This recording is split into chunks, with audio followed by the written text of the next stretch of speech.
Hello everyone, Shamnali Gray here from Goddess Creations at Imbolc, sharing with you about this pagan festival, the 1/8 of the wheel of the year. The Imbolc is one of 8, and I'm saying you have Imbolc, you have Ostara, Midsummer, which is Litha, you have well, and there are more at the moment. My brain is going all foggy. Lammas and Mabon, Soan and Yule. There we are, those are the 8. Now what I would like to share with you is what is Imbolc, and also why do you care actually? Well, it's because Imbolc is the first at this moment, after the darkness of the winter, after the slumber. This Imbolc celebrates the awakening, the rebirth of yourself and of hope. Many people enter into something what you would call a depression, let's say in the winter times, that closing in among yourself, having nowhere to go, the darkness. And Imbolc is the celebration of that. The sun is coming back. It's like, and we're lighting candles to stimulate the sun to show itself, let's say. So there are many things that are connected to Imbolc.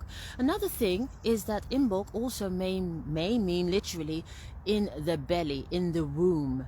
And this has to do with that at this time of year, the sheep are giving their lambs, birthing their lambs at this time, this beautiful sign of hope and of new beginnings and new life.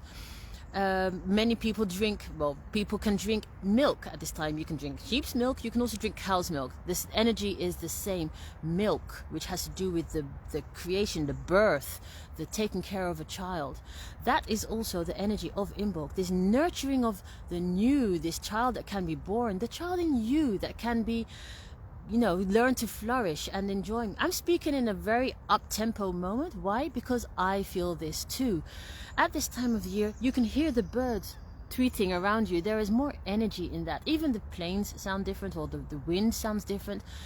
Things sound different at the beginning of spring. Did I say beginning of spring? Yes, I did. Because we are taught, according to normal tradition, that spring starts at the 21st of March. Not so. That's actually mid-March.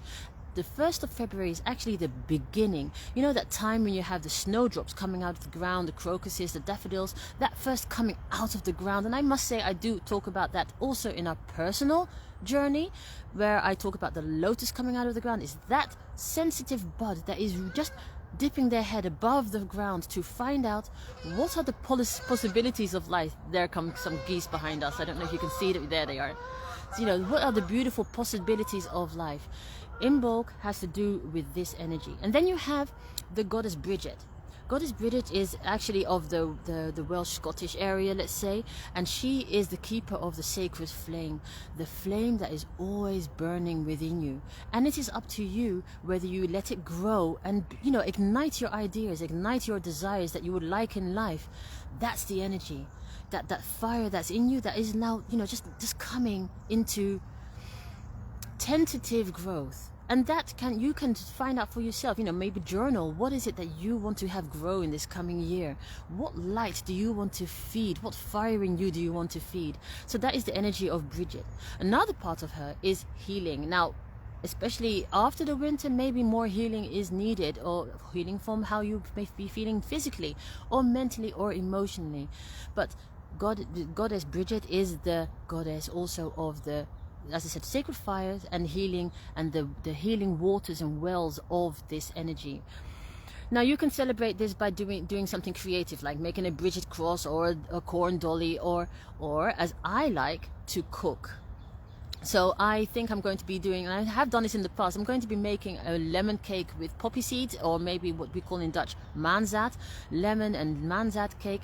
It's such a lovely way not only to eat, but also to connect with the energy of this time, being every 8th of the year doing a different type of cookery around the energy, makes you connect more and really slow down, get out of your head, get out of the doing, and entering into the connecting with the cycle of life.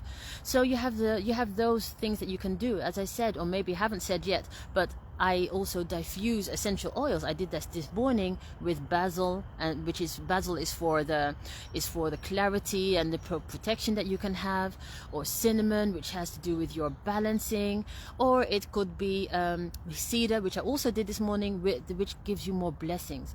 And also the ritual of that Bridget cross, which is like made of the old hay of the previous year. When you make such a thing, you can do it as an activity, but it's also empowering, bringing blessings to your home, to your endeavors, your projects for the coming year. Well, that was a lot of information, and I'm speaking at speed date, but all I'm trying to say here is that you can connect to the energy of each year, part of the year, and it will help you be more grounded and pace yourself to learn to not have to rush into things, but just to take your time. As I said, the crescent moon that is starting to grow, that's where we are now in life. We don't need to be at our full glory and shine, but we can already be setting the steps and the hope for what it is that we desire. So that is what I want to share with you regarding Imbolc. I have already had my glass of mead, which is honey wine, and honey is also something that is very much of this time of year, as is milk and dairy products. Those are the things of this time of year to celebrate, not necessarily for your body, but more the connection with at which time of year are we living in. That's what I want to share with you, and I wish you a lovely Imbolc, a lovely time, a lovely year, and wonderful hope and blessings. Jamnalee Gray, Goddess Creations. Bye.